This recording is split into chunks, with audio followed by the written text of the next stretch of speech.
The process of buying, selling, or leasing property can be both exciting and overwhelming.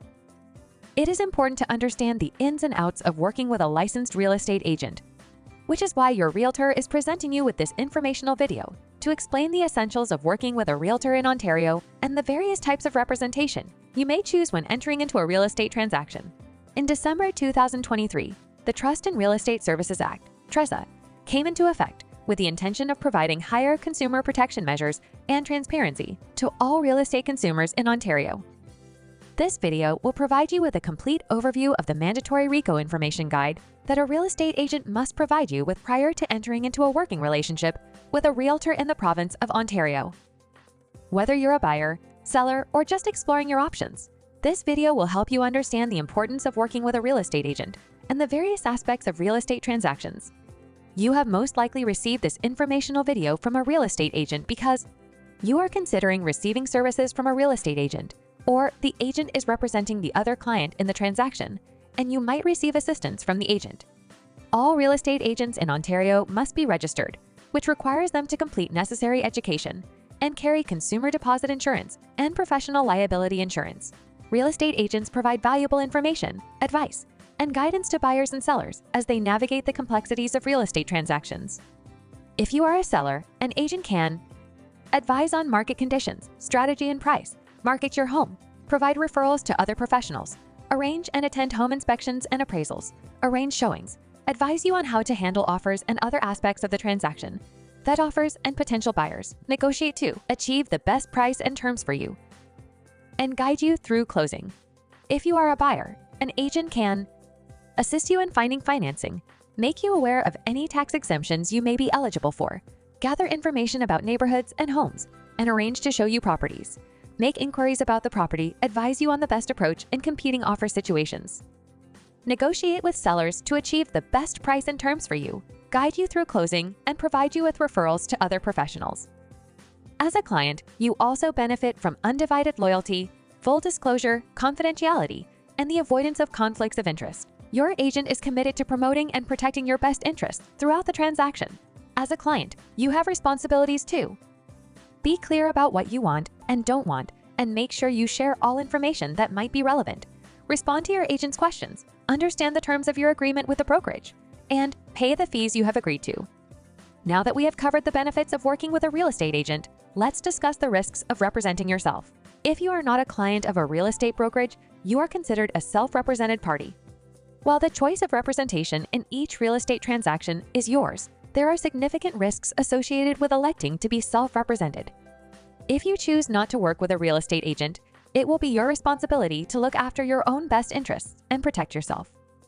This may include things like making inquiries about aspects of the property, determining what you believe to be the value of the property, determining how much you are willing to offer or accept, navigating competing offers, deciding what terms you want to include in an offer, and preparing all documents.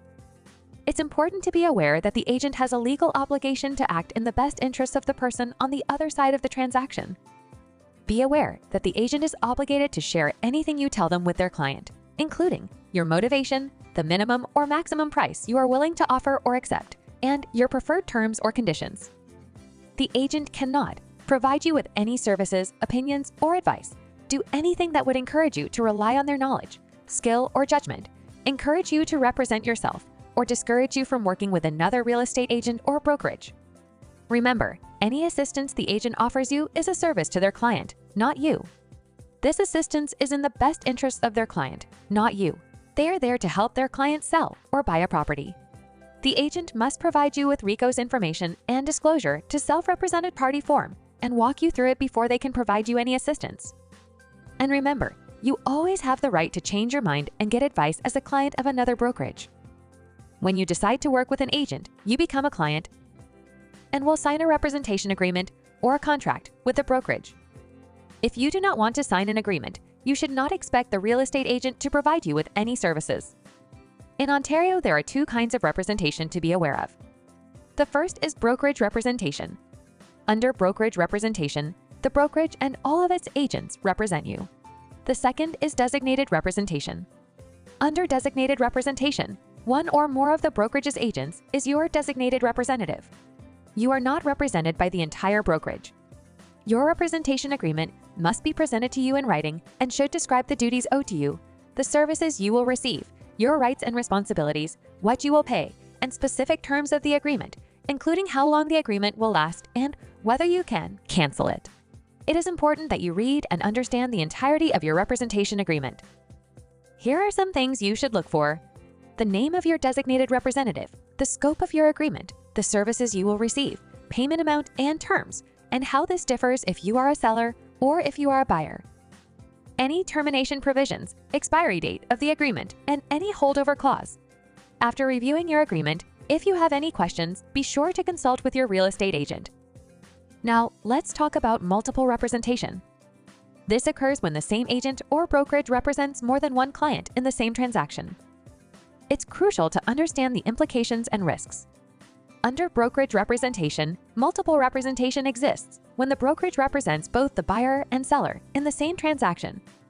Under designated representation, multiple representation exists when the same agent is the designated representative for both the buyer and the seller in the same transaction. Multiple representation is not permitted unless each of the clients involved agree to it. It is recommended that you seek independent professional advice before proceeding with multiple representation. If you agree to multiple representation, the brokerage or designated representative must treat each of the clients involved in an objective and impartial manner, cannot maintain undivided loyalty to you or promote and protect your interests over the interests of the other client, cannot offer advice to you about such things as the price you should offer or accept or terms that should be included in an agreement of purchase and sale. Before agreeing to multiple representation, the brokerage is required to provide you with a written disclosure that explains how the brokerage's duties or the designated representative's duties to you will change, the differences in the services you will receive, and any change to how much you pay the brokerage. Until this information is disclosed in writing to all clients in the transaction, and all parties agree in writing, the brokerage or designated representative cannot take any further steps on behalf of any of the clients. Remember, you have the right to refuse multiple representation. Quick note on open offers. Recently, you may have seen articles in the media about open bidding or an open offer process. Buyers in Ontario who have made an offer on a property are entitled to know the number of competing offers. Sellers choose how much other information, if any, they want to share about the offers they receive.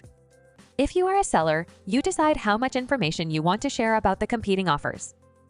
Your agent will advise you based on many factors, and you need to provide clear written direction to your agent before the content of any offers can be shared. If you are a buyer, you decide whether you want to participate in a process where the content of your offer might be shared with other buyers. Your agent can tell you the steps to take to avoid having the content of your offer shared with other buyers. You must be aware that the seller can make the decision to share the content of offers at any time, and you may not know in advance. Lastly, if you encounter issues, it's essential to know how to make a complaint. Contact your brokerage first, and if needed, escalate the matter to RECO, the Real Estate Council of Ontario. To file a complaint, visit RECO's website and follow the complaints process. RECO will review the issue, determine its authority, and take necessary steps. Remember, your concerns are taken seriously. And there you have it. Armed with this information, you're better prepared for your real estate journey. If you have any questions after watching this video and reading the full guide, make sure to ask for clarification from your real estate agent.